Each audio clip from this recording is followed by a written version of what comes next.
हरे कृष्णा दोस्तों, YouTube channel Akhouri Vineet में स्वागत है।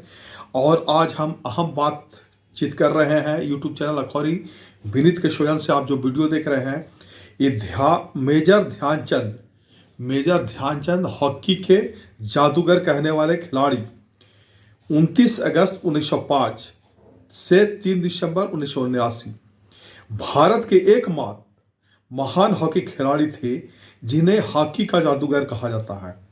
और वे इतिहास के सबसे महान हॉकी खिलाड़ी में गिने जाते हैं। उन्होंने 1928, 1932 और 1936 के ओलंपिक में भारत को लगातार 3 स्वर्ण पदक दिलाए और अपने असाधारण गेंद नियंत्रण और गोल करने की क्षमता के लिए प्रसिद्ध थे। उनकी जन्म तिथि को भारत में राष्ट्रीय खेल दिवस के रूप में मनाया जाता है। अब ध्यानचंद जी के बारे में मुख्य बातें आप वीडियो में देख रहे हैं। यूट्यूब चैनल अखौरी विनीत के वजह से जन्म 29 अगस्त 1905 को इलाहाबाद अब प्रयागराज में हुआ था। उपनाम उन्हें हॉकी का जादूगर द विजर्ड ऑफ हॉकी कहा जाता था, क्योंकि उनकी स्टिक से गेंद चिपकी रहती थी और वे अविश्वसनीय गोल करते थे। ओलंपिक उन्होंने 1928 एम्स्टर्डम और 1932 लॉस एंजल्स और 1936 बर्लिन के ओलंपिक में भारत के लिए स्वर्ण पदक जीते, जहां भारत हॉकी में विश्व पर हावी था। रिकॉर्ड्स उन्होंने अपने अंतर्राष्ट्रीय करियर में 400 से अधिक और कुल 580 गोल किए, जो हॉकी के इतिहास में किसी एक खिलाड़ी द्वारा किए गए सर्वाधिक गोल हैं। सम्मान उन्हें 1956 में भारत के तीसरे सबसे बड़ा नागरिक सम्मान पद्म भूषण से सम्मानित किया गया था। राष्ट्रीय खेल दिवस उनके जन्म 29 अगस्त को भारत में राष्ट्रीय खेल दिवस के रूप में मनाया जाता है। और इसी दिन मेजर ध्यानचंद खेल रत्न पुरस्कार जिसे खेल पुरस्कार दिए जाते हैं। मेजर ध्यानचंद आप वीडियो में देख रहे हैं। विरासत उन्होंने भारतीय हॉकी को वैश्विक मंच पर पहचान दिलाई और उनके खेल कौशल से प्रभावित होकर हिटलर ने उन्हें अपनी सेना में शामिल होने का प्रस्ताव दिया था, जिन्हें उन्होंने अस्वीकार कर दिया। उनकी हॉकी स्टिक से जुड़ी कहानी। एक बार नीदरलैंड में उन्होंने खेल को देखकर लोगों को शक हुआ उनकी हॉकी को स्टिक में चुंबक लगा है, इसलिए उन्होंने स्टिक तोड़कर उसकी जांच की थी, जो उनके कौशल का प्रमाण है। अब इन्हें खेल रत्न, खेल में उत्कृष्ट प्रदर्शन करने वाले खिलाड़ियों को दिए जाने वाला है भारत के सर्वोच्च खेल सम्मान का नाम अब मेजर ध्यानचंद खेल रत्न पुरस्कार था। क्या आप मेजर ध्यानचंद को और जानना चाहते हैं तो इस वीडियो में देखिए। यूट्यूब चैनल अखौरी विनीत को चैनल को लाइक कीजिए, सब्सक्राइब कीजिए, शेयर कीजिए और आइए आगे आप अपने सहयोगी की आवाज़ सुनते हैं। यूट्यूब चैनल अखौरी विनीत के वजह से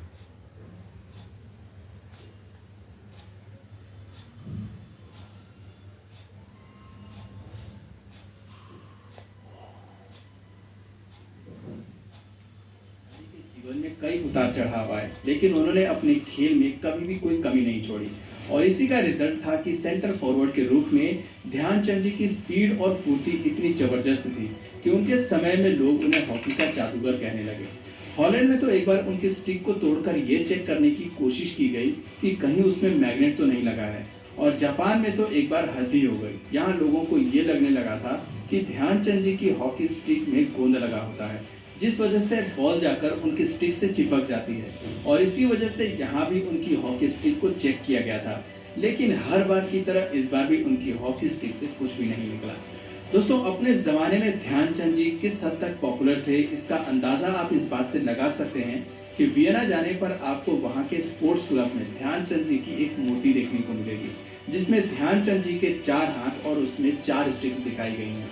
मूर्ति को देखकर ऐसा लगता है मानो ध्यानचंद जी कोई देवता हो। हालांकि अपने खेल के अलावा ध्यानचंद जी एक और किस्से के लिए जाने जाते हैं। ये किस्सा जर्मनी के तानाशाह हिटलर से जुड़ा हुआ है। कहा जाता है कि 1936 के ओलंपिक फाइनल में जब भारत ने जर्मनी को 8-1 से हराया, तब हिटलर ने ध्यानचंद जी के सामने एक बहुत बड़ा प्रपोजल रखा, लेकिन ध्यानचंद जी अपने देश के साथ गद्दारी करने के लिए तैयार नहीं थे। इसीलिए बिना अपनी जान की परवाह किए वो हिटलर के प्रपोजल को रिजेक्ट कर देते हैं। दोस्तों, क्या था वो प्रपोजल जिसे ध्यानचंद जी रिजेक्ट कर देते हैं? अगर आप भी जानना चाहते हैं तो हमारे साथ इस वीडियो में अंत तक बने रहिएगा। क्योंकि आज की इस वीडियो में मैं आपको ध्यानचंद जी से जुड़े कुछ ऐसे रोचक किस्से बताने वाला हूं जिसके बारे में शायद ही आपने पहले कभी सुना हो। तो फिर चलिए बिना टाइम वेस्ट के वीडियो को स्टार्ट करते हैं। ध्यानचंद जी का असली नाम।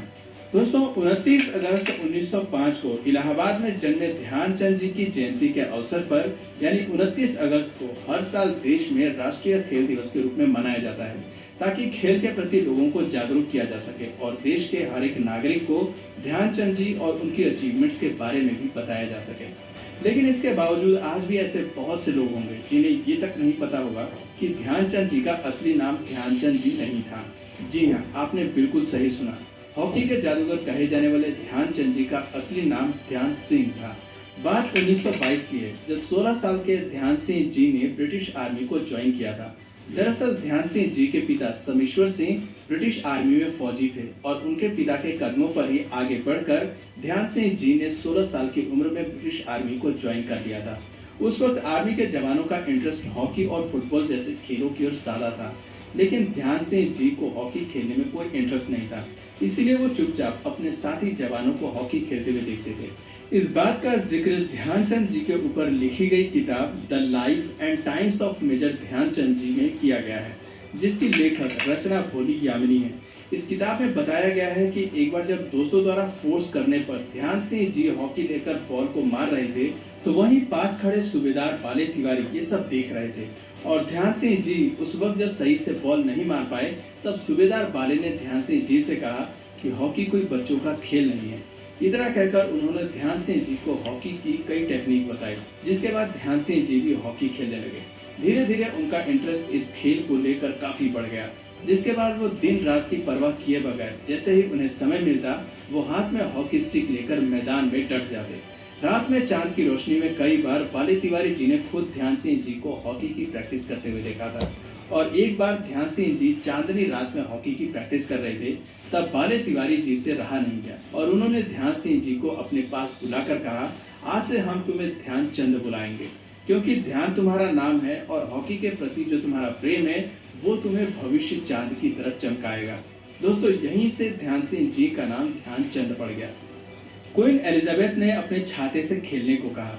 दोस्तों, 1928 में जब भारतीय हॉकी टीम नीदरलैंड की राजधानी एम्स्टर्डम ओलंपिक में खेलने जा रही थी, उससे पहले भारतीय हॉकी टीम ने ब्रिटेन में कई प्रदर्शन मैच खेले थे।